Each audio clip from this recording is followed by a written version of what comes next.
వీళ్ళు దోచుకుని ఉన్నారు. అన్నిటికన్నా ముఖ్యమైన దేవస్థానం ఆధ్వర్యంలో నిర్వహిస్తున్న గోశాలలో గోవులకు ఇచ్చేటువంటి దానా గాని మందులు గాని అత్యంత నాసిరకము.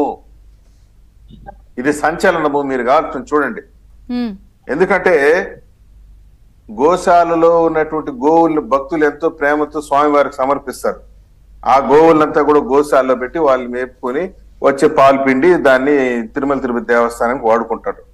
ఆ గోవులకి ఇచ్చేటువంటి దాన ఏదైతే ఉందో దాని యొక్క సప్లయర్ అంటే కాంట్రాక్టర్ ఒకడే, ఆ దానా యొక్క క్వాలిటీని సరఫరా చేసేవాడు కూడా ఒకడే.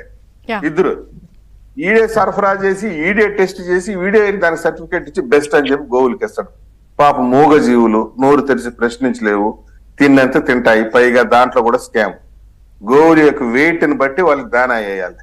కాకుంటే తక్కువ దానా వేసి ఎక్కువ దానా వేసినట్టు రిజిస్టర్లు రాసుకుంటారు, దోచుకుంటున్నారు. ఏది